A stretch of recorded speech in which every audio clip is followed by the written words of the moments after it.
Shalom, selamat pagi anak-anak. Bagaimana kabar kalian hari ini? Ibu berharap kalian dalam keadaan yang baik ya, kalian sehat dan kalian juga bersemangat hari ini. Nah, akan lebih baik sebelum kita memulai aktivitas kita, sebelum kita belajar, kita akan merenungkan firman Tuhan. Oleh karena itu, mari siapkan Alkitab kalian. Sebelum kita mulai, mari kita berdoa. Tuhan, kami mengucap syukur untuk kebaikan-Mu sampai pagi hari ini. Kalau Tuhan masih berikan kami kesempatan untuk hidup, Tuhan masih berikan kami nafas kehidupan. Tuhan, sebelum kami mulai aktivitas belajar kami ingin mendengarkan firman-Mu, kami ingin mendengar suara Tuhan melalui firman-Mu ini. Kiranya Tuhan memberkati, berikan kami hati dan telinga seperti murid sehingga kami dapat mendengarkan dengan baik dan kami dapat mengerti apa maksud Tuhan dalam hidup kami. Terima kasih Tuhan, dalam nama Yesus, amin. Oke, mari buka Alkitab kalian dari Amsal 31 ayat ke-28 sampai dengan ke-29. Amsal 31 ayat 28 sampai dengan 29. Mari kita membacanya bersama-sama dalam hitungan ketiga ya. 1, 2, 3, ya. Anak-anaknya bangun dan menyebutnya berbahagia, pula suaminya memuji dia. Banyak wanita telah berbuat baik, tetapi kau melebihi mereka semua.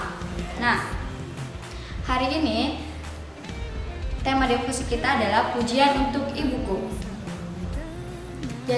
Jadi Amsal ini merupakan kitab hikmat yang berisi nasihat-nasihat yang bertujuan memberi hikmat dan ajaran mengenai perilaku yang bijak, kebenaran, keadilan dan kejujuran serta takut akan Tuhan. Pasal yang kita baca hari ini dari Amsal 31 merupakan penggambaran tentang istri yang cakap. Lalu kita lihat di ayat ke-28. Di ayat ke-28 menunjukkan bahwa ibunya menjadi berkat atau seorang ibu menjadi berkat bagi sanak keluarganya. Kenapa begitu? Karena kita melihat di ayat 28a dikatakan anak-anaknya menyebutnya berbahagia. Nah, dari sini kita dapat melihat bahwa seorang ibu atau istri itu menjadi berkat bagi anaknya ya, karena ketika anaknya bangun lalu dia menyebutkan bahwa ibunya berbahagia. Nah, ketika ia mengatakan ibunya berbahagia, itu dapat diartikan bahwa anaknya memuji ibunya ya, ia bersyukur akan kehadiran ibunya. Di sini juga kita dapat melihat bahwa anak-anaknya itu melihat bahwa anak-anaknya itu melakukan hukum Taurat kelima, ya, yaitu menghormati ayah dan ibunya. Tapi dalam konteks ini kita fokus ke ibunya dulu. Kemudian di 28b mengatakan suaminya juga memujinya. Bukan hanya anaknya, tetapi juga suaminya ya memuji seorang ibu ini. Berarti memang betul-betul bahwa ibu yang dikatakan di dalam Alkitab ini ibunya bisa menjadi berkat bagi keluarganya. Kita lihat di ayat 29, di situ menunjukkan bahwa ia sangat dipuji. Ianya ini adalah seorang ibu ya. Ia akan sangat dipuji. Kenapa? Karena di situ dikatakan ia tuh lebih berharga dari permata. Walaupun banyak wanita yang melebihi para ibu yang dikatakan di Amsal 31 ini, tapi Tuhan bilang di sini bahwa ia tuh lebih berharga dari permata. Ketika seorang ibu itu menjadi ibu yang takut akan Tuhan, menjadi ibu yang cakap, maka ia tuh lebih berharga daripada permata. Oke, ibu punya cerita yaitu tentang Denadier. Denadier ini merupakan pembicara, penulis buku dan juga musisi. Nah, di dalam bukunya Dena menuliskan bahwa ibunya belum pernah ikut lari maraton, namun tengah malam bisa lari ke toko untuk membeli obat ketika aku sakit. Menurutnya, ibu adalah panutanku, ibu menenangkanku ketika aku bermimpi buruk dan berdoa untukku. Coba kalian ingat kembali perjuangan ibu kalian atau nenek kalian ya, jika kalian yang tinggal bersama dengan nenek kalian.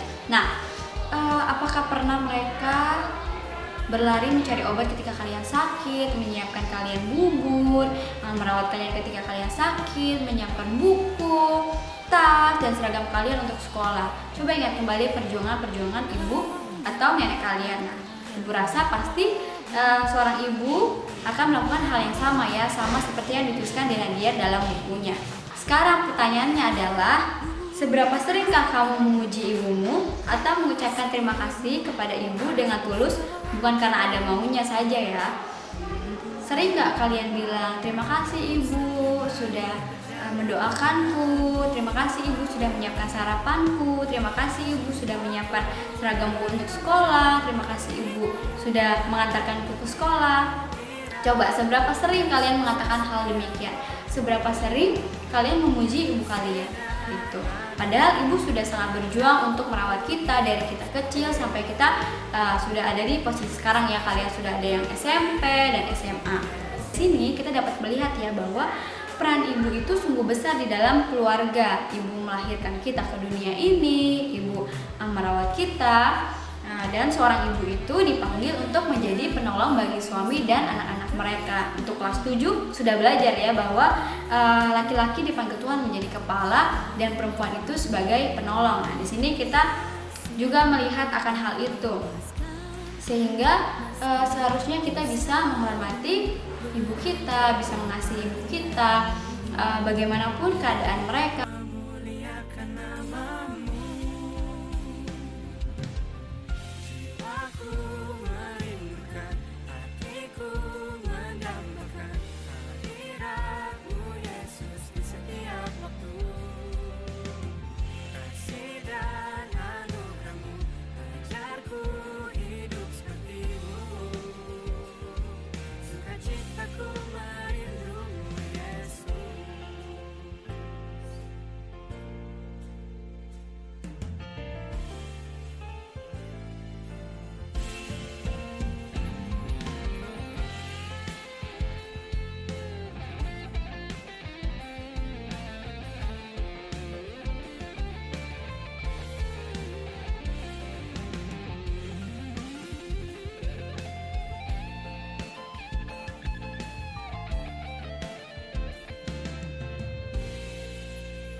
Di setiap waktu,